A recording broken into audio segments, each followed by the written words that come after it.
ಕ್ರಿಸ್ತರ ಪೂಜ್ಯ ಯಾತನೆಗಳ ವೃತ್ತಾಂತ.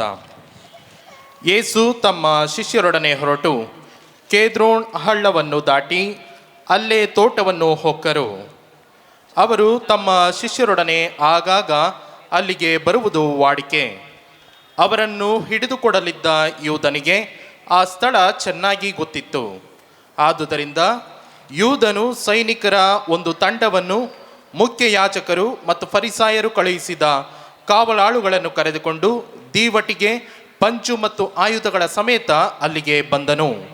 ಯೇಸುವಿಗೆ ತಮಗೆ ಸಂಭವಿಸಿರುವುದೆಲ್ಲವೂ ತಿಳಿದಿತ್ತು ಎಂದೇ ಮುಂದೆ ಬಂದು, ನೀವು ಯಾರನ್ನು ಹುಡುಕುತ್ತಿದ್ದೀರಿ ಎಂದು ಕೇಳಿದರು. ಅವರು, ನಜರೇತಿನ ಯೇಸುವನ್ನು ಎಂದರು. ಯೇಸು, ನಾನೇ ಆತನು ಎಂದು ಉತ್ತರ ಕೊಟ್ಟರು. ಅವರನ್ನು ಹಿಡಿದುಕೊಡಲಿದ್ದ ಗುರುದ್ರೋಹಿ ಯೂದನು ಅವರ ಸಂಗಡವೇ ನಿಂತುಕೊಂಡಿದ್ದನು. ನಾನೇ ಆತನು ಎಂದು ಯೇಸು ನುಡಿಯುತ್ತಲೇ ಅವರೆಲ್ಲರೂ ಹಿಂದೆ ಸರಿದು ನೆಲದ ಮೇಲೆ ಬಿದ್ದರು. ಯೇಸು ಮತ್ತೊಮ್ಮೆ, ನೀವು ಯಾರನ್ನು ಹುಡುಕುತ್ತಿದ್ದೀರಿ ಎಂದು ಕೇಳಲು, ನಜರೇತಿನ ಯೇಸುವನ್ನು ಎಂದು ಉತ್ತರ ಬಂದಿತು. ಅದಕ್ಕೆ ಯೇಸು, ನಾನೇ ಆತನೆಂದು ನಿಮಗೆ ಆಗಲೇ ಹೇಳಿದೆ.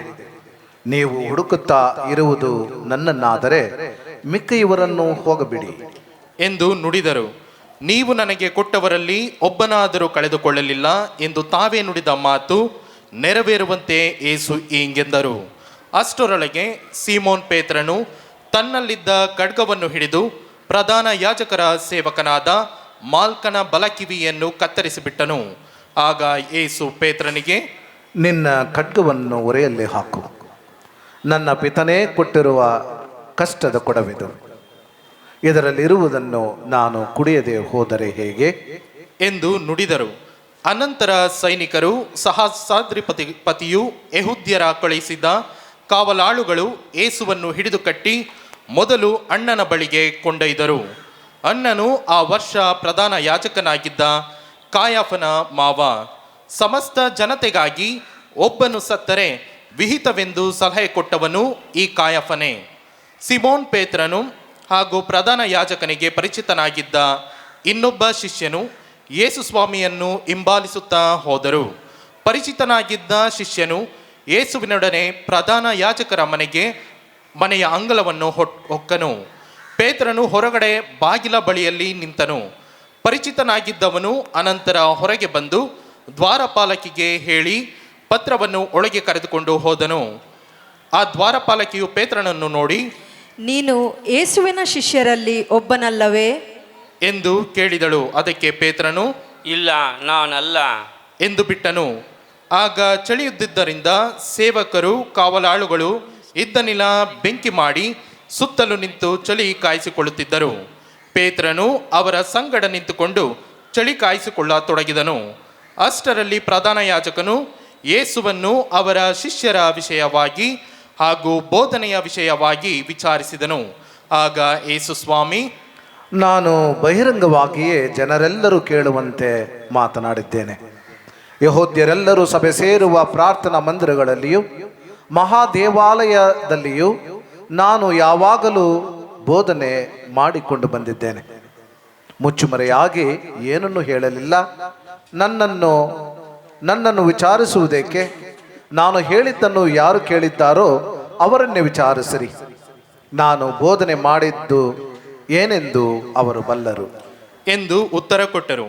ಯೇಸು ಹೀಗೆ ಹೇಳಲು ಬಳಿಯಲ್ಲಿ ನಿಂತಿದ್ದ ಕಾವಲಾಳೊಬ್ಬನು, ಪ್ರಧಾನ ಯಾಜಕರಿಗೆ ಉತ್ತರ ಕೊಡುವುದು ಹೀಗೆಯೇ ಎಂದು ಕೆನ್ನೆಗೆ ಹೊಡೆದನು. ಆಗ ಯೇಸು, ನಾನು ಆಡಿದ್ದು ತಪ್ಪಾಗಿದ್ದರೆ ತಪ್ಪನ್ನು ತೋರಿಸಿಕೊಡು, ಸತ್ಯವಾಗಿದ್ದರೆ ಏಕೆ ಹೊಡೆಯುತ್ತಿ ಎಂದರು. ಆಗ ಅಣ್ಣನು ಯೇಸುವನ್ನು ಬಂಧಿಸಿ ಕಾಯಿಫನ ಬಳಿಗೆ ಕಳುಹಿಸಿದನು. ಇತ್ತ ಪೇತ್ರನು ನಿಂತು ಚಳಿ ಕಾಯಿಸಿಕೊಳ್ಳುತ್ತಾ ಇದ್ದನು. ಅಲ್ಲಿದ್ದವರು, ನೀನು ಯೇಸುವಿನ ಶಿಷ್ಯರಲ್ಲಿ ಒಬ್ಬನಲ್ಲವೇ ಎಂದು ಕೇಳಿದರು. ಪೇತ್ರನು, ಇಲ್ಲ, ನಾನು ಶಿಷ್ಯನಲ್ಲ ಎಂದು ನಿರಾಕರಿಸಿದನು. ಪ್ರಧಾನ ಯಾಜಕನ ಸೇವಕರಲ್ಲಿ ಒಬ್ಬನು, ಇವನು ಪೇತ್ರನ ಕಿವಿ ಕತ್ತರಿಸಿದವನ ನೆಂಟ. ನಿನ್ನನ್ನು ಆತನೊಡನೆ ತೋಟದಲ್ಲಿ ನಾನು ನೋಡಲಿಲ್ಲವೇ ಎಂದು ಕೇಳಿದನು. ಪೇತ್ರನು ಪುನಃ ಅಲ್ಲಗಳೆದನು. ಕೂಡಲೇ ಕೋಳಿ ಕೂಗಿತು. ಆಮೇಲೆ ಅವರು ಯೇಸುವನ್ನು ಕಾಯಿಫನ ಮನೆಯಿಂದ ರಾಜ್ಯಪಾಲನ ನಿವಾಸಕ್ಕೆ ಕೊಂಡೊಯ್ದರು. ಆಗ ಮುಂಜಾನೆ ಅರಮನೆಯೊಳಗೆ ಹೋದರೆ ಮಡಿಗೆಟ್ಟು ಹಬ್ಬದೂಟಕ್ಕೆ ಅಡ್ಡಿಯಾಯಿತೆಂದು ಅವರೆಲ್ಲರೂ ಹೊರಗೆ ನಿಂತರು. ಆದುದರಿಂದ ಪಿಲಾತನೇ ಅವರ ಬಳಿಗೆ ಬಂದು, ಈತನ ಮೇಲೆ ನಿಮ್ಮ ದೂರು ಏನು ಎಂದು ಕೇಳಿದನು. ಅವರು, ಇವನು ಅಪರಾಧಿಯಲ್ಲದಿದ್ದರೆ ಇವನನ್ನು ನಿಮಗೆ ತಂದೊಪ್ಪಿಸುತ್ತಿರಲಿಲ್ಲ ಎಂದರು. ಅದಕ್ಕೆ ಪಿಲಾತನು, ಹಾಗಾದರೆ ನೀವೇ ಕರೆದುಕೊಂಡು ಹೋಗಿ ನಿಮ್ಮ ಧರ್ಮಶಾಸ್ತ್ರದ ಪ್ರಕಾರ ಈತನಿಗೆ ತೀರ್ಪು ಕೊಡಿ ಎಂದನು. ಯೆಹೂದ್ಯರು, ಮರಣದಂಡನೆ ವಿಧಿಸುವ ಅಧಿಕಾರ ನಮಗಿಲ್ಲವಲ್ಲ ಎಂದು ಉತ್ತರಿಸಿದರು. ಯೇಸು ತಮಗೆ ಯಾವ ಬಗೆಯ ಮರಣ ಕಾದಿರುವುದೆಂದು ಸೂಚಿಸಿ ಹೇಳಿದ ಮಾತು ಹೀಗೆ ನೆರವೇರುವಂತಾಯಿತು. ಆಗ ಪಿಲಾತನು ಅರಮನೆಯೊಳಗೆ ಹೋಗಿ ಯೇಸುವನ್ನು ಕರೆಯಿಸಿ, ನೀನು ಯೆಹೂದ್ಯರ ಅರಸನೋ ಎಂದು ಕೇಳಿದನು. ಅದಕ್ಕೆ ಯೇಸು, ನೀವಾಗಿಯೇ ಇದನ್ನು ಹೇಳುತ್ತಿರುವಿರೋ ಅಥವಾ ಬೇರೆ ಯಾರಾದರೂ ನನ್ನನ್ನು ಕುರಿತು ಹೇಗೆ ಹೇಳಿದರು ಎನ್ನಲು ಪಿಲಾತನು, ನಾನೇನು ಯೆಹೂದ್ಯನೇ? ನಿನ್ನ ಸ್ವಂತ ಜನರು ಮತ್ತು ಮುಖ್ಯ ಯಾಜಕರು ನಿನ್ನನ್ನು ನನ್ನ ಕೈಗೆ ಒಪ್ಪಿಸಿದ್ದಾರೆ. ನೀನು ಏನು ಮಾಡಿದ್ದೀಯಾ ಎಂದು ಕೇಳಿದನು. ಅದಕ್ಕೆ ಯೇಸು, ನನ್ನ ಸಾಮ್ರಾಜ್ಯ ಈ ಲೋಕದಲ್ಲ. ನನ್ನ ಸಾಮ್ರಾಜ್ಯ ಈ ಲೋಕದಾಗಿದ್ದರೆ ಯೆಹೂದ್ಯರ ಕೈಗೆ ನಾನು ಬೀಳದಂತೆ ನನ್ನ ಅನುಯಾಯಿಗಳು ಕಾದಾಡುತ್ತಿದ್ದರು. ನಿಜವಾಗಿಯೂ ನನ್ನ ಸಾಮ್ರಾಜ್ಯ ಇಹಲೋಕದ್ದಲ್ಲ ಎಂದರು. ಪಿಲಾತನು, ಹಾಗಾದರೆ ನೀನೊಬ್ಬ ಅರಸನೋ ಎಂದು ಕೇಳಲು ಯೇಸು, ಅರಸ ಎನ್ನುವುದು ನೀನು ಹೇಳುವ ಮಾತು. ಸತ್ಯವನ್ನು ಕುರಿತು ಸಾಕ್ಷಿ ಹೇಳುವುದು ನನ್ನ ಕೆಲಸ. ಅದಕ್ಕಾಗಿಯೇ ನಾನು ಹುಟ್ಟಿದ್ದು, ಅದಕ್ಕಾಗಿಯೇ ನಾನು ಜಗತ್ತಿಗೆ ಬಂದದ್ದು. ಸತ್ಯವರೆಲ್ಲರೂ ನನ್ನ ಮಾತಿಗೆ ಕಿವಿಗೊಡುತ್ತಾರೆ ಎಂದು ಹೇಳಿದರು. ಆಗ ಪಿಲಾತನು, ಸತ್ಯ ಎಂದರೆ ಏನು ಎಂದು ಪ್ರಶ್ನಿಸಿ ಅಲ್ಲಿ ನಿಲ್ಲದೆ ಹೊರಗೆ ಬಂದನು. ಹೀಗೆ ಪಿಲಾತನು ಯೆಹೂದ್ಯರ ಬಳಿಗೆ ಬಂದು, ನನಗೆ ಈತನಲ್ಲಿ ಯಾವ ಅಪರಾಧವೂ ಕಾಣುವುದಿಲ್ಲ. ಪಾಸ್ಕ ಹಬ್ಬದ ಸಂದರ್ಭದಲ್ಲಿ ಒಬ್ಬ ಸೆರೆಯಾಳನ್ನು ಬಿಡುಗಡೆ ಮಾಡುವ ಪದ್ಧತಿ ಇದೆಯಷ್ಟೇ. ಆದ್ದರಿಂದ ನೀವು ಬಯಸಿದರೆ ಯೆಹೂದ್ಯರ ಅರಸನನ್ನು ನಾನು ಬಿಡುಗಡೆ ಮಾಡುತ್ತೇನೆ ಎಂದು ಹೇಳಿದನು. ಅದಕ್ಕೆ ಅವರು, ಬೇಡ, ಇವನು ಬೇಡ, ನಮಗೆ ಬರಬ್ಬನನ್ನು ಬಿಟ್ಟುಕೊಡಿ ಎಂದು ಬೊಬ್ಬೆ ಹಾಕಿದರು. ಬರಬ್ಬನು ಒಬ್ಬ ದರೋಡೆಕೋರನಾಗಿದ್ದನು. ಆಮೇಲೆ ಪಿಲಾತನು ಯೇಸುವನ್ನು ಅಲ್ಲಿಂದ ಕರೆದೊಯ್ದು ಕೊರಡೆಯಿಂದ ಹೊರಡಿಸಿದನು.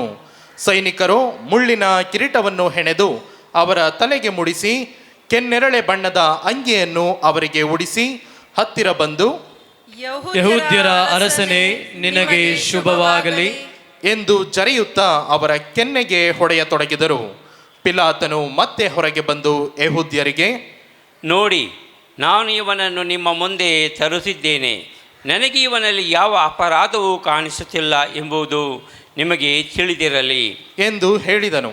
ಆಗ ಯೇಸು ಮುಳ್ಳಿನ ಕಿರೀಟವನ್ನು ಕೆನ್ನೆರಳೆ ಬಣ್ಣದ ಅಂಗಿಯನ್ನು ಧರಿಸಿದವರಾಗಿ ಹೊರಕ್ಕೆ ಬಂದರು. ಪಿಲಾತನು, ಇಗೋ ಈ ಮನುಷ್ಯ ಎಂದನು. ಮುಖ್ಯ ಯಾಜಕರು ಕಾವಲಾಳುಗಳು ಯೇಸುವನ್ನು ಕಂಡೊಡನೆ, ಇವನನ್ನು ಶಿಲುಬೆಗೆ ಏರಿಸಿ ಎಂದು ಬೊಬ್ಬೆ ಹಾಕಿದರು. ಆಗ ಪಿಲಾತನು, ಬೇಕಾದರೆ ನೀವೇ ಇವನನ್ನು ಕರೆದುಕೊಂಡು ಹೋಗಿ ಶಿಲುಬೆಗೇರಿಸಿ, ನನಗಾದರೂ ಇವನಲ್ಲಿ ಯಾವ ಅಪರಾಧವೂ ಕಾಣಿಸಲಿಲ್ಲ ಎಂದನು. ಅದಕ್ಕೆ ಯೆಹೂದ್ಯರು, ನಮಗೊಂದು ಕಾನೂನು ಉಂಟು, ಅದರ ಮೇರೆಗೆ ಇವನು ಸಾಯಲೇಬೇಕು, ಏಕೆಂದರೆ ತಾನು ದೇವರ ಪುತ್ರನೆಂದು ಹೇಳಿಕೊಂಡಿದ್ದಾನೆ ಎಂದು ಉತ್ತರ ಕೊಟ್ಟರು. ಇದನ್ನು ಕೇಳಿದ್ದೇ ಪಿಲಾತನಿಗೆ ಮತ್ತಷ್ಟು ಭಯವಾಯಿತು. ಅವನು ಮತ್ತೆ ಅರಮನೆಯೊಳಗೆ ಬಂದು, ನೀನು ಎಲ್ಲಿಂದ ಬಂದವನು ಎಂದು ಯೇಸುವನ್ನು ಕೇಳಿದನು. ಆದರೆ ಯೇಸು ಉತ್ತರ ಕೊಡಲಿಲ್ಲ. ಆಗ ಪಿಲಾತನು, ನನ್ನೊಡನೆ ನೀನು ಮಾತನಾಡುವುದಿಲ್ಲವೇ? ನಿನ್ನನ್ನು ಬಿಡುಗಡೆ ಮಾಡುವುದಕ್ಕೂ ನಿನ್ನನ್ನು ಶಿಲುಬೆಗೇರಿಸುವುದಕ್ಕೂ ನನಗೆ ಅಧಿಕಾರವಿದೆ ಎಂಬುದು ನಿನಗೆ ತಿಳಿಯದೋ ಎಂದನು. ಅದಕ್ಕೆ ಯೇಸು, ನಿಮಗೆ ಮೇಲಿಂದ ಕೊಟ್ಟ ಹೊರತು ನನ್ನ ಮೇಲೆ ನಿಮಗೆ ಯಾವ ಅಧಿಕಾರವೂ ಇರುತ್ತಿರಲಿಲ್ಲ. ಆದ್ದರಿಂದ ನನ್ನನ್ನು ನಿಮ್ಮ ಕೈಗೆ ಒಪ್ಪಿಸಿದವನಿಗೆ ಪಾಪ ಹೆಚ್ಚು ಎಂದು ನುಡಿದರು. ಇದನ್ನು ಕೇಳಿದ ಮೇಲೆ ಪಿಲಾತನು ಯೇಸುವನ್ನು ಬಿಡುಗಡೆ ಮಾಡಲು ಪ್ರಯತ್ನಿಸಿದನು. ಯೆಹೂದ್ಯರಾದರೋ, ಇವನನ್ನು ಬಿಡುಗಡೆ ಮಾಡಿದರೆ ನೀವು ರೋಮ್ ಚಕ್ರವರ್ತಿಯ ಮಿತ್ರರಲ್ಲ, ತಾನೇ ಅರಸನೆಂದು ಹೇಳಿಕೊಳ್ಳುವ ಇವನು ರೋಮ್ ಚಕ್ರವರ್ತಿಗೆ ಶತ್ರು ಎಂದು ಕೂಗಿಕೊಂಡರು. ಅವರ ಈ ಕೂಗನ್ನು ಕೇಳಿ ಪಿಲಾತನು ಯೇಸುವನ್ನು ಹೊರಗೆ ಕರೆಸಿದನು. ಹಾಸುಗಲ್ಲು ಎಂಬ ಕಟ್ಟೆಯ ಮೇಲಿದ್ದ ನ್ಯಾಯಪೀಠದ ಮೇಲೆ ಕುಳಿತುಕೊಂಡನು.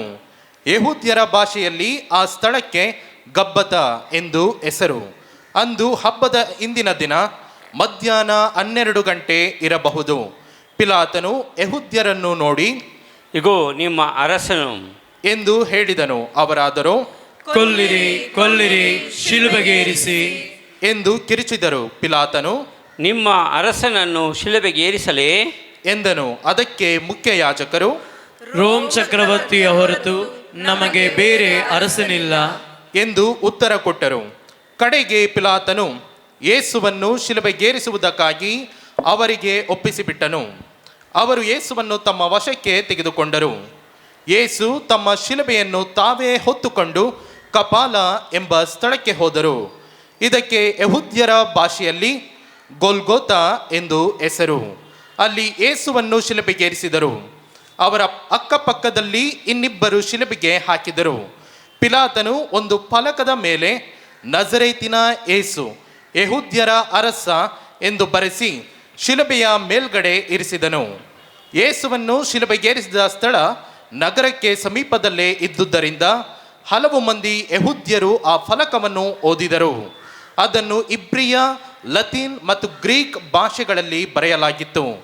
ಆದುದರಿಂದ ಯೆಹೂದ್ಯರ ಮುಖ್ಯ ಯಾಜಕರು ಪಿಲಾತನಿಗೆ, ಯೆಹೂದ್ಯರ ಅರಸ ಎಂದು ಬರೆಯುವುದು ಬೇಡ, ತಾನು ಯೆಹೂದ್ಯರ ಅರಸನೆಂದು ಹೇಳಿಕೊಂಡವನು ಎಂದು ಬರೆಯಿರಿ ಎಂದರು. ಅದಕ್ಕೆ ಪಿಲಾತನು, ನಾನು ಬರೆದದಾಯಿತು ಎಂದನು. ಯೇಸುವನ್ನು ಶಿಲುಬೆಗೇರಿಸಿದ ಬಳಿಕ ಸೈನಿಕರು ಯೇಸುವಿನ ಬಟ್ಟೆಗಳನ್ನು ತೆಗೆದುಕೊಂಡು ಒಬ್ಬೊಬ್ಬರಿಗೆ ಒಂದೊಂದು ಪಾಲಿನಂತೆ 4 ಪಾಲು ಮಾಡಿ ಹಂಚಿಕೊಂಡರು. ಅವರ ಒಳ ಅಂಗಿಯಾದರೂ ಹೊಲಿಗೆ ಇಲ್ಲದೆ ಮೇಲಿಂದ ಕೆಳಗಿನವರೆಗೂ ಹೆಣೆದದ್ದಾಗಿತ್ತು. ಅದನ್ನು ತೆಗೆದುಕೊಂಡು ಅವರು ತಮ್ಮೊಳಗೆ, ಇದನ್ನು ಅರಿಯುವುದು ಬೇಡ, ಚೀಟು ಹಾಕಿ ಯಾರ ಪಾಲಿಗೆ ಬರುವುದೋ ನೋಡೋಣ ಎಂದು ಮಾತನಾಡಿಕೊಂಡು ಹಾಗೆಯೇ ಮಾಡಿದರು. ನನ್ನ ಬಟ್ಟೆಗಳನ್ನು ತಮ್ಮಲ್ಲಿ ಹಂಚಿಕೊಂಡರು, ನನ್ನ ಅಂಗಿಗಾಗಿ ಚೀಟು ಹಾಕಿದರು ಎಂಬ ಪವಿತ್ರ ಗ್ರಂಥದ ವಾಕ್ಯ ಹೀಗೆ ನೆರವೇರಿತು.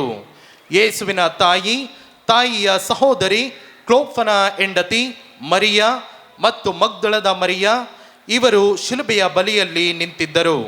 ಯೇಸು ತಮ್ಮ ತಾಯಿಯನ್ನು ಆಕೆಯ ಪಕ್ಕದಲ್ಲಿ ನಿಂತಿದ್ದ ತಮ್ಮ ಆತ್ಮ ಶಿಷ್ಯನನ್ನು ನೋಡಿ, ಅಮ್ಮ, ಇಗೋ ನಿನ್ನ ಮಗ ಎಂದರು. ಅನಂತರ ತಮ್ಮ ಶಿಷ್ಯನನ್ನು ಕುರಿತು, ಇಗೋ ನಿನ್ನ ತಾಯಿ ಎಂದರು. ಅಂದಿನಿಂದ ಆ ಶಿಷ್ಯನು ಆಕೆಯನ್ನು ತನ್ನ ಮನೆಯಲ್ಲೇ ಇರಿಸಿಕೊಂಡನು. ಇದಾದ ಮೇಲೆ ಯೇಸು ನೆರವೇರಬೇಕಾದುದೆಲ್ಲವೂ ನೆರವೇರಿದೆ ಎಂದು ತಿಳಿದು ಪವಿತ್ರ ಗ್ರಂಥದಲ್ಲಿ ಬರೆದದ್ದು ಈಡೇರುವಂತೆ ನನಗೆ ದಾಹವಾಗಿದೆ ಎಂದು ನುಡಿದರು. ಬಳಿಯಲ್ಲೇ ಉಳಿರಸ ತುಂಬಿದ ಪಾತ್ರೆಯೊಂದಿತ್ತು. ಅವರು ಸ್ಪಂಜನ್ನು ಆ ಉಳಿರಸದಲ್ಲಿ ತೋಯಿಸಿ ಈ ಸೊಪ್ಪ ಗಿಡದ ಕೋಲಿಗೆ ಸಿಕ್ಕಿಸಿ ಯೇಸುವಿನ ಬಾಯಿಗೆ ಮುಟ್ಟಿಸಿದರು. ಯೇಸು ಆ ಉಳಿರಸವನ್ನು ಸೇವಿಸುತ್ತಲೇ, ಎಲ್ಲ ನೆರವೇರಿತು ಎಂದು ನುಡಿದು ತಲೆಬಾಗಿ ತಮ್ಮ ಆತ್ಮವನ್ನು ಒಪ್ಪಿಸಿದರು. ಎಲ್ಲರೂ ಸ್ವಲ್ಪ ಮೌನವಾಗಿ ಮೊಣಕಾಲೂರೋಣ.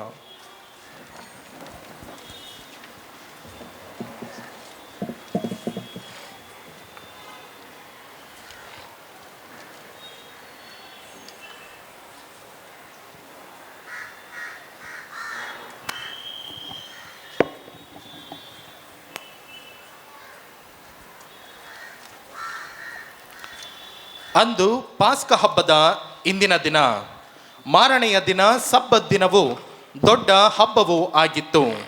ಸಬ್ಬತ್ ದಿನದಂದು ಶವಗಳು ಶಿಲುಬೆಯ ಮೇಲೆ ತೂಗಾಡುವುದು ಸರಿಯಲ್ಲ ಎಂದುಕೊಂಡು ಶಿಲುಬೆಗೇರಿಸಲಾಗಿದ್ದವರ ಕಾಲುಗಳನ್ನು ಮುರಿದು ಅವರ ಶವವನ್ನು ಅಂದೇ ತೆಗೆಸಿಬಿಡಲು ಯೆಹೂದ್ಯರು ಪಿಲಾತನಿಂದ ಅಪ್ಪಣೆ ಕೇಳಿಕೊಂಡರು. ಅಂತೆಯೇ ಸೈನಿಕರು ಬಂದು ಯೇಸುವಿನೊಡನೆ ಶಿಲುಬೆಗೇರಿಸಲಾಗಿದ್ದ ಮೊದಲನೆಯವನ ಮತ್ತು ಎರಡನೆಯವನ ಕಾಲುಗಳನ್ನು ಮುರಿದರು. ತರುವಾಯ ಯೇಸುವಿನ ಬಳಿಗೆ ಬಂದರು. ಯೇಸು ಆಗಲೇ ಸತ್ತು ಹೋಗಿರುವುದನ್ನು ಕಂಡು ಅವರ ಕಾಲುಗಳನ್ನು ಮುರಿಯಲಿಲ್ಲ. ಆದರೂ ಸೈನಿಕರಲ್ಲಿ ಒಬ್ಬನು ಈಟಿಯಿಂದ ಅವರ ಪಕ್ಕೆಯನ್ನು ತಿವಿದನು. ಕೂಡಲೇ ರಕ್ತವು ನೀರು ಅಲ್ಲಿಂದ ಹೊರಗೆ ಹರಿದು ಬಂದವು. ಇದು ಕಣ್ಣಾರೆ ಕಂಡವನ ಹೇಳಿಕೆ. ಈ ಹೇಳಿಕೆ ಸತ್ಯವಾದುದು. ತಾನು ಸತ್ಯವನ್ನೇ ನುಡಿಯುತ್ತಿದ್ದೇನೆಂಬ ಅರಿವು ಅವನಿಗೆ ಇದೆ. ನೀವು ವಿಶ್ವಾಸಿಸಬೇಕೆಂದೇ ಆತನು ಇದನ್ನು ಹೇಳಿದ್ದಾನೆ. ಆತನ ಎಲುಬೊಂದನ್ನು ಮುರಿಯಕೂಡದು ಎಂದು ಪವಿತ್ರ ಗ್ರಂಥದಲ್ಲಿ ಬರೆದಿದೆ. ಈ ವಾಕ್ಯ ನೆರವೇರುವಂತೆ ಹೀಗೆ ನಡೆಯಿತು. ತಾವು ಇರಿದವನನ್ನೇ ಅವರು ನಿರೀಕ್ಷಿಸುವರು ಎನ್ನುತ್ತದೆ ಇನ್ನೊಂದು ವಾಕ್ಯ. ಅರಿಮತ್ತಾಯ ಊರಿನ ಜೋಸೆಫ್ ಎಂಬುವನು ಕೂಡ ಯೇಸುವಿನ ಶಿಷ್ಯರಲ್ಲಿ ಒಬ್ಬನು. ಈತನು ಯೆಹೂದ್ಯರಿಗೆ ಹೆದರಿ ತಾನು ಶಿಷ್ಯನೆಂದು ತೋರಿಸಿಕೊಳ್ಳುತ್ತಿರಲಿಲ್ಲ. ಮೇಲೆ ಹೇಳಿದ್ದೆಲ್ಲ ನಡೆದಾದ ಮೇಲೆ ಈತನು ಯೇಸುವಿನ ಪಾರ್ಥಿವ ಶರೀರವನ್ನು ಕೊಂಡೊಯ್ಯಲು ಪಿಲಾತನಿಂದ ಅಪ್ಪಣೆ ಕೇಳಿದನು. ಪಿಲಾತನು ಒಪ್ಪಿಗೆ ಕೊಡಲು ಈತನು ಬಂದು ಪಾರ್ಥಿವ ಶರೀರವನ್ನು ಕೊಂಡೊಯ್ದನು. ಈತನು ಮಾತ್ರವಲ್ಲ, ಹಿಂದೊಮ್ಮೆ ಯೇಸುವನ್ನು ರಾತ್ರಿಯಲ್ಲಿ ನೋಡಲು ಬಂದಿದ್ದ ನಿಕೋದೇಮನು ಕೂಡ ಅಲ್ಲಿಗೆ ಬಂದನು. ಇವನು ರಕ್ತಬೋಳ ಹಾಗೂ ಅಗುರು ಕಳಸಿದ 30 ಕಿಲೋಗ್ರಾಮಿನಷ್ಟು ಚೂರ್ಣವನ್ನು ತಂದಿದ್ದನು. ಇವರು ಯೇಸುವಿನ ಪಾರ್ಥಿವ ಶರೀರವನ್ನು ತೆಗೆದು ಯೆಹೂದ್ಯರ ಶವಸಂಸ್ಕಾರದ ಪದ್ಧತಿಯಂತೆ ಸುಗಂಧ ದ್ರವ್ಯಗಳನ್ನು ಹಾಕಿ ನಾರುಮಡಿಯಲ್ಲಿ ಸುತ್ತಿದರು. ಯೇಸುವನ್ನು ಶಿಲುಬೆಗೇರಿಸಿದ ಸ್ಥಳದಲ್ಲಿ ಒಂದು ತೋಟವಿತ್ತು. ಆ ತೋಟದಲ್ಲಿ ಅದುವರೆಗೆ ಯಾರ ಶವವನ್ನು ಇಡದ ಹೊಸ ಸಮಾಧಿಯಾಗಿತ್ತು. ಸಮಾಧಿಯು ಹತ್ತಿರದಲ್ಲೇ ಇದ್ದುದರಿಂದ ಹಾಗೂ ಮರುದಿನ ಪಾಸ್ಕ ಹಬ್ಬವಾದುದರಿಂದ ಯೇಸುವಿನ ಪಾರ್ಥಿವ ಶರೀರವನ್ನು ಅಲ್ಲೇ ಸಮಾಧಿ ಮಾಡಿದರು. ಸಂತ ಯೋಹಾನನು ಬರೆದ ಶುಭ ಸಂದೇಶದಲ್ಲಿ ಯೇಸು ಸ್ವಾಮಿ ಅಂತಿಮವಾಗಿ ಒಂದು ವಾಕ್ಯವನ್ನು ಹೇಳ್ತಾರೆ. ವಾರ್ತೆ ಏನದು? ಕೊನೆಯದಾಗಿ ಒಂದು ವಾಕ್ಯ ಏನು ಹೇಳಿದ್ರು? ಕೊಯರು ಶಿಲುಬೆಗೇರಿಸಿ ಅಂತಿದ್ರಲ್ಲ.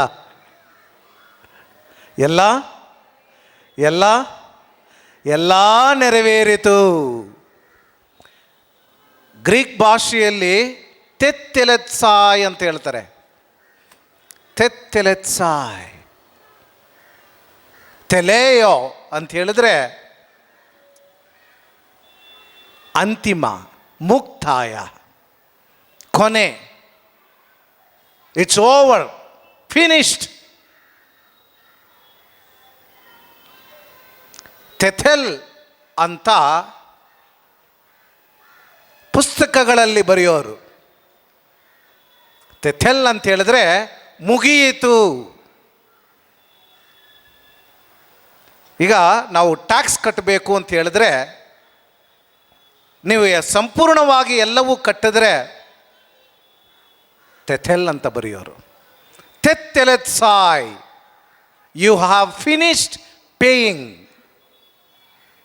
ಸಂಪೂರ್ಣವಾಗಿ ತೀರಿಸಲಾಗಿದೆ ಎಂಬುದಾಗಿ ಅರ್ಥ. ಯೇಸು ಸ್ವಾಮಿ ಎಲ್ಲ ನೆರವೇರಿತು ಯಾರಿಗೆ ಹೇಳಿದ್ರು? ತನಗೆ ಹೇಳ್ಕೊಂಡ್ರ? ಬಹುಶಃ ಕೆಲವೊಂದು ವಿಷಯಗಳನ್ನು ನಾವು ಗಮನಕ್ಕೆ ತಂದುಕೋಬೇಕು. ತೆತ್ತೆಲೆತ್ಸಾಯ್, ಮೊದಲು ಆದಾಮನನ್ನ ನೋಡಿ ಹೇಳುತ್ತಾರೆ ಎಲ್ಲವೂ ನೆರವೇರಿತು. ಆದಾಮ, ನಿನ್ನನ್ನು ಸೃಷ್ಟಿಸಿ ಸುಂದರವಾದ ತೋಟದಲ್ಲಿ ನಿನಗೆ ಜೀವವನ್ನು ಕೊಟ್ಟರೆ ನನ್ನ ವಿರುದ್ಧ ನೀನು ತಪ್ಪು ಮಾಡಿದೆ, ಪಾಪ ಮಾಡಿದೆ. ಆಗ ತೋಟದಿಂದ ನಿನ್ನನ್ನು ಹೊರಗಟ್ಟುವಾಗ ಒಂದು ದಿನ ನಿನ್ನನ್ನು ನೋಡಿ ನಿನಗೆ ವಿಮೋಚನೆಯನ್ನು ಕೊಡುವೆನು ಎಂಬುದಾಗಿ ಹೇಳಿದ ಮಾತುಗಳು ಇಂದು ನೆರವೇರಿತು. ಆದಾಮ, ತೆತ್ತೆಲೆತ್ಸಾಯ್, it's over, I have saved you. ಪ್ರೀತಿಯ ಸಹೋದರ ಸಹೋದರಿಯರೇ, ಸಾಮುವೇಲನ 2ನೇ ಗ್ರಂಥ 7ನೇ ಅಧ್ಯಾಯದಲ್ಲಿ ದಾವೀದ ರಾಜನಿಗೆ ಒಂದು ವಾಗ್ದಾನವನ್ನು ದೇವರು ಮಾಡಿಕೊಡ್ತಾರೆ. ನಿನ್ನ ಸಾಮ್ರಾಜ್ಯಕ್ಕೆ ಅಂತ್ಯವೇ ಇರದು. ನಿನ್ನ ಸಾಮ್ರಾಜ್ಯಕ್ಕೆ ಅಂತ್ಯವೇ ಇರದು. ನಿನ್ನ ವಂಶದಿಂದ ಶಾಶ್ವತವಾಗಿ ಇಸ್ರಾಯೇಲ್ ಜನಾಂಗವನ್ನು ಆಡಳಿತ ಮಾಡುವಂತಹ ರಾಜನು ಬರುವನು. ಆತನ ರಾಜ್ಯಕ್ಕೆ ಅಂತ್ಯವೇ ಇರದು. ಲೂಕನು ಬರೆದ ಶುಭ ಸಂದೇಶ 1ನೇ ಅಧ್ಯಾಯದಲ್ಲಿ ಗಾಬ್ರಿಯೇಲ್ ದೂತನು ಮಾತೆ ಮರಿಯಮ್ಮನವರಿಗೆ ಮಂಗಳವಾರ್ತೆಯನ್ನು ಹೇಳುವುದಾದರೆ, ದಾವೀದ ರಾಜನ ಸಿಂಹಾಸನವನ್ನು ಚಿರಕಾಲ ಆಳುವಂತಹ ಮಗು ನಿನ್ನ ಮಗುವಾಗಿ ಹುಟ್ಟಿ ಬರುವನು. ದಾವೀದ ರಾಜನಿಗೆ ಇವತ್ತು ಯೇಸು ಸ್ವಾಮಿ ಹೇಳ್ತಾರೆ, ದಾವೀದ, ನಿನಗೆ ಹೇಳಿದ ಮಾತುಗಳು, ನಿನ್ನ ಸಾಮ್ರಾಜ್ಯ ಶಾಶ್ವತವಾಗಿ ಉಳಿಯುತ್ತದೆ ಎಂದು ಹೇಳಿದ ಮಾತುಗಳು ನನ್ನ ಮುಖಾಂತರ ನೆರವೇರಿದೆ. ಈ ಭೂಪರಲೋಕಗಳ ರಾಜನಾಗಿ ಶಾಶ್ವತಕ್ಕೂ ಜೀವಿಸುವ ನಿನ್ನ ದೇವರು ಇಲ್ಲಿದ್ದಾನೆ. ತೆತ್ತೆಲೆತ್ಸಾಯ್, ಎಲ್ಲವೂ ನೆರವೇರಿತು. ಸುಂದರವಾದ ಮಾತುಗಳು. ಪ್ರೀತಿಯ ಸಹೋದರ ಸಹೋದರಿಯರೇ, ಇಸ್ರಾಯೇಲ್ ಜನಾಂಗ ಕಷ್ಟಪಡುತ್ತಿರಬೇಕಾದರೆ ಸಾಮುವೇಲ್ 1ನೇ ಗ್ರಂಥದಲ್ಲಿ 8ನೇ ಅಧ್ಯಾಯದಲ್ಲಿ ಇಸ್ರಾಯೇಲ್ ಜನಾಂಗ ಹೋಗಿ ಸಾಮುವೇಲ್ ಪ್ರವಾದಿಯ ಬಳಿ ಕೇಳ್ತಾರೆ, ನಮಗೊಂದು ರಾಜನು ಬೇಕು ಎಂಬುದಾಗಿ. ಆದರೆ ಸಾಮುವೇಲ್ ಪ್ರವಾದಿ ಹೇಳ್ತಾನೆ, ನಿಮಗೆ ರಾಜ ಬೇಡ. ನೀನು ಕಷ್ಟದಲ್ಲಿ, ದುಃಖದಲ್ಲಿ, ಗುಲಾಮರಾಗಿ ಕಷ್ಟಪಡುತ್ತಿರಬೇಕಾದರೆ ನಿಮ್ಮ ಕಷ್ಟಗಳನ್ನು ಪರಿಗಣಿಸಿ ನಿಮಗೆ ವಿಮೋಚನೆಯನ್ನು ಕೊಟ್ಟವರು ದೇವರು, ಯುದ್ಧಗಳನ್ನು ಗೆದ್ದವರು ದೇವರು, ಹಾಲು ಜೇನು ಹರಿಯುವ ನಾಡನ್ನು ನಿಮಗೆ ಕೊಟ್ಟವರು ದೇವರು. ಅಂತಹ ದೇವರು ನಿಮಗೆ ರಾಜ್ಯರಾಗಿರಲಿ ಎಂಬುದಾಗಿ ಹೇಳಿದ್ರು. ಆದರೆ ಅವರು ಕೇಳಲಿಲ್ಲ. ನಮಗೆ ರಾಜರುಗಳು ಬೇಕೇ ಬೇಕು ಅಂತ ಕೇಳಿದಾಗ ಹೇಳ್ತಾರೆ, ಅವರು ಸ್ವಾರ್ಥಿಗಳಾಗ್ತಾರೆ. ನಿಮ್ಮ ಜೀವನಕ್ಕೆ ಅವರು ಬೆಂಬಲವನ್ನು ಕೊಡೋದಿಲ್ಲ, ಬದಲಾಗಿ ನಿಮ್ಮ ಜೀವನವನ್ನು ಅವರು ನಾಶ ಮಾಡುತ್ತಾರೆ ಎನ್ನುವ ಎಚ್ಚರಿಕೆಯನ್ನು ಕೊಡ್ತಾರೆ. ಆದರೆ ಅವರು ಕೇಳೋದಿಲ್ಲ. ಎಜೇಕಿಯೇಲ್ ಪ್ರವಾದಿ 34ನೇ ಅಧ್ಯಾಯದಲ್ಲಿ ಪ್ರವಾದಿ ಹೇಳ್ತಾನೆ, ಸಾಕು, ಈ ಲೋಕದ ರಾಜರುಗಳು ನನ್ನ ದೈವ ಜನರನ್ನು ಹಿಂಸೆಗೆ ಒಳಗಾಗಿಸಿದ್ದು ಸಾಕು. ಇನ್ನು ಮುಂದೆ ಇವರಿಗೆ ನಾನೇ ಕುರಿಗಾಯಿ ಆಗಿರುವೆನು.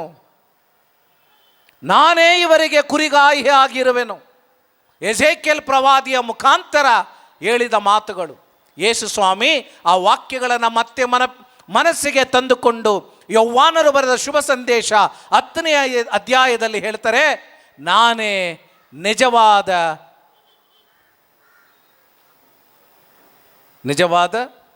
ಕುರಿಗಾಹಿ. ನಾನೇ ನಿಜವಾದ ಕುರಿಗಾಹಿ. ಈ ಮಾತುಗಳನ್ನು ಹೇಳ್ತಾರೆ. ಪ್ರೀತಿಯ ಸಹೋದರ ಸಹೋದರಿಯರೇ, ಬಹುಶಃ ಇವತ್ತು ಶಿಲುಬೆಯಿಂದ ಯೇಸು ಸ್ವಾಮಿ ಹೇಳ್ತಾರೆ, ನಿನ್ನ ನಿಜವಾದ ಕುರಿಗಾಹಿ ನಿನಗೋಸ್ಕರ ಪ್ರಾಣವನ್ನು ತ್ಯಾಗ ಮಾಡಿ ಈ ಶಿಲುಬೆ ಮರದ ಮೇಲೆ ನಿಂತಿದ್ದಾನೆ. ತೆತ್ತೆಲೆತ್ಸಾಯ್, ಎಲ್ಲವೂ ನೆರವೇರಿದೆ. ಇನ್ನು ಮುಂದೆ ನೀನು ಭಯಪಡುವುದು ಬೇಡ. ನಿನ್ನ ರಕ್ಷಣೆ ನನ್ನಲ್ಲಿದೆ, ನಿನ್ನ ಜೀವ ನನ್ನಲ್ಲಿದೆ. ಹೇಗೆ ಒಂದು ಕುರಿಗಾಯಿ ತನ್ನ ಕುರಿಗಳಿಗೋಸ್ಕರ ಪ್ರಾಣವನ್ನು ತ್ಯಾಗ ಮಾಡುತ್ತಾನೋ ಅದೇ ರೀತಿಯಲ್ಲಿ ನಾನು ನಿಮಗೋಸ್ಕರ, ನಿಮ್ಮ ಉದ್ಧಾರಕ್ಕೋಸ್ಕರ, ನಿಮ್ಮ ವಿಮೋಚನೆಗೋಸ್ಕರ ನಾನು ನನ್ನ ಪ್ರಾಣವನ್ನೇ ತ್ಯಾಗ ಮಾಡಿದ್ದೇನೆ. ಜನರೇ, ಇಸ್ರಾಯೇಲ್ ಜನಾಂಗವೇ, ತೆತ್ತೆಲೆತ್ಸಾಯ್, I have paid in full.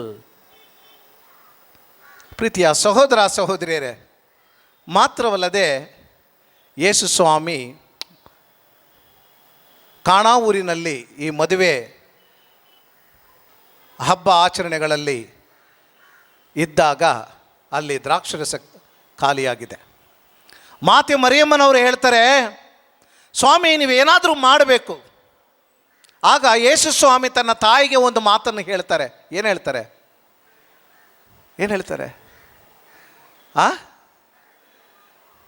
Time ಇನ್ನೂ ಬರಲ್ಲ. ಏನು ಹೇಳ್ತಾರೆ? ಇನ್ನು ನನ್ನ ಸಮಯ ಬಂದಿಲ್ಲ ಎಂಬುದಾಗಿ ಹೇಳ್ತಾರೆ. ತನ್ನ ತಾಯಿಗೆ, ಅಮ್ಮ ಇನ್ನೂ ನನ್ನ ಸಮಯ ಬಂದಿಲ್ಲ. ಏನು ಅದು ಸಮಯ? ಯಾವುದು ಆ ಸಮಯ? ಆತನ ಯಾತನೆ, ಮರಣ, ಇದು ಸಮಯ. ಬಹುಶಃ ಶಿಲುಬೆ ಅಡಿಯಲ್ಲಿ ನಿಂತಿರುವ ತನ್ನ ತಾಯಿಯನ್ನು ನೋಡಿ, ಅಮ್ಮ ತೆತ್ತೆಲೆತ್ಸಾಯ್, ಎಲ್ಲವೂ ನೆರವೇರಿದೆ. ನಾನು ಆವತ್ತು ಸಮಯ ಬಂದಿಲ್ಲ ಅಂತ ಹೇಳಿದೆ, ನಾನು ಹೇಳಿದ ಸಮಯ ಇದೆ.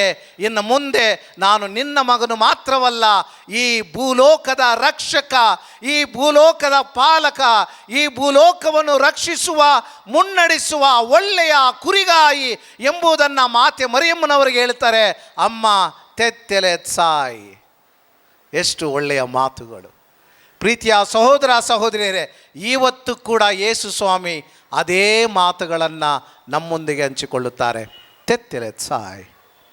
ಯಾಕೆ ಅಂತ ಹೇಳಿದ್ರೆ, ನೀವೆಲ್ಲರೂ ಕೂಡ ವಿಮೋಚನೆಯನ್ನು ಪಡೆಯುವಂತೆ, ನಿತ್ಯ ಜೀವವನ್ನು ಪಡೆಯುವಂತೆ, ಮತ್ತೆ ನೀವು ಸಾವಿಗೆ ಒಳಗಾಗದೆ ನಿತ್ಯ ಜೀವವನ್ನು ಪಡೆಯುವುದಕ್ಕೋಸ್ಕರ ಸಾವನ್ನು ಜಯಿಸಿ, ಪಾಪವನ್ನು ಜಯಿಸಿ, ನಾನು ನಿನ್ನೊಡನೆ ನಿನಗೋಸ್ಕರ ಬಲಿಯನ್ನಾಗಿ ಸಮರ್ಪಿಸಿ ನಿಂತಿದ್ದೇನೆ. ನನ್ನ ಪ್ರೀತಿಯ ಜನರೇ, ತೆತ್ತೆಲೆತ್ಸಾಯ್, I have paid in full on your behalf. ನಿಮ್ಮ ಪರವಾಗಿ ಭೂಲೋಕದಲ್ಲಿ ಇದ್ದಂತಹ ಪಾಪಗಳಿಗೆ, ಇರುವಂಥ ಪಾಪಗಳಿಗೆ, ಬರುವಂತಹ ಪಾಪಗಳಿಗೆ ನಾನು ಬೆಲೆಯನ್ನು ಕಟ್ಟಿದ್ದೇನೆ. ತೆತ್ತೆಲೆತ್ಸಾಯ್, I have paid in full. I have paid in full. You need not worry. ಇವತ್ತು ಈ ಒಂದು ಪವಿತ್ರ ವಿಷಯಗಳನ್ನು ಧ್ಯಾನಿಸುವ ನಾವು ಯೇಸು ಸ್ವಾಮಿಗೆ ಒಂದು ಪದವನ್ನು ಹೇಳಬೇಕು. ಏನು ಹೇಳ್ತೀರಾ? ಏನು ಪದ ಹೇಳಲಿಕ್ಕೆ ಬಯಸ್ತೀರಾ? ಏನು ಪದ ಹೇಳಲಿಕ್ಕೆ ಬಯಸ್ತೀರಾ? What do you want to tell Jesus today? Thank you. How many of you want to say thank you? Thank you very much. I love you. I love you. Yes. Is there any other thing? ಬೇರೆ ಏನಾದರೂ ಹೇಳಲಿಕ್ಕೆ ಆಸೆ ಪಡ್ತೀರಾ? Same word. ತೆತ್ತೆಲೆತ್ಸಾ. You have to say to Jesus, ತೆತ್ತೆಲೆತ್ಸಾ. ಇನ್ನು ಮುಂದೆ ನಾನು ಯಾವತ್ತಿಗೂ ಕೂಡ ತಪ್ಪನ್ನು ಮಾಡೋದಿಲ್ಲ ದೇವರೇ. ನನ್ನ ಜೀವನದಲ್ಲಿ ಪಾಪವೆನ್ನುವ ಜೀವ ಮುಗಿದೋಗಿದೆ. I will pay in full. I will paid in full. Year after I will not commit sin. Can you say that? ಹೇಳಕ್ಕಾಗುತ್ತಾ? ಕಷ್ಟ. ಮನುಷ್ಯರಾಗಿ ಇರುವ ತನಕ ಬಲಹೀನತೆ ನಮ್ಮಲ್ಲಿ ಇದ್ದೇ ಇರ್ತದೆ. ಆದರೆ ಈ ಬಲಹೀನತೆಯನ್ನು ದಾಟಿ ಯೇಸು ಸ್ವಾಮಿ ಕಟ್ಟಿದ ಆ ಜೀವಕ್ಕೆ ನಾವು ಸದಾ ಕೃತಜ್ಞರಾಗಿ ಬಾಳಬೇಕು, ಸದಾ ಪ್ರೀತಿ ಉಳ್ಳವರಾಗಿ ಬಾಳಬೇಕು. ಬಹುಶಃ ನಾವು ಕೂಡ ಒಂದಲ್ಲ ಒಂದು ರೀತಿಯಲ್ಲಿ ದೇವರೇ ತೆತ್ತೆಲೆತ್ಸಾಯ್, ಈ ಭೂಲೋಕದ ಜೀವನವನ್ನು ಅಷ್ಟರ ಮಟ್ಟಿಗೆ ನಾನು ಅಳವಡಿಸಿಕೊಳ್ಳುತ್ತಾ ನಿಮ್ಮ ಸಾಮ್ರಾಜ್ಯದಲ್ಲಿ, ನಿಮ್ಮ ಪ್ರಜೆಯಾಗಿ, ನಿಮ್ಮ ಮಂದಿಯಲ್ಲಿ ಒಂದು ಒಳ್ಳೆಯ ಕುರಿಯಾಗಿ ನಾನು ಸದಾ ಜೀವಿಸುವ ಸೌಭಾಗ್ಯವನ್ನು, ದೃಢತೆಯನ್ನು, ನಂಬಿಕೆಯನ್ನು, ವಿಶ್ವಾಸವನ್ನು ನನಗೆ ಕೊಡು. ನನ್ನ ಪಾಪಗಳಿಗೋಸ್ಕರ ಪ್ರಾಣವನ್ನು ತ್ಯಾಗ ಮಾಡಿದ ನಿಮ್ಮ ಪ್ರೀತಿಯಲ್ಲಿ ಸದಾ ನಾನು ನೆಲೆಸುವ, ನಿಮ್ಮನ್ನು ಒಂದೊಂದು ಕ್ಷಣ ಪ್ರೀತಿಸುವ, ನಿಮ್ಮ ಪ್ರೀತಿಯ ಮಗುವಾಗಿ ಇರುವ ಸೌಭಾಗ್ಯವನ್ನು ನನಗೆ ದಯಪಾಲಿಸು ಎಂದು ನಾವೆಲ್ಲರೂ ಕೂಡ ಪ್ರಾರ್ಥಿಸಬೇಕು. ದೇರ್ಫೋರ್ ಸೇ ತೆತ್ತೆಲೆತ್ಸಾಯ್ and love Jesus. God bless you.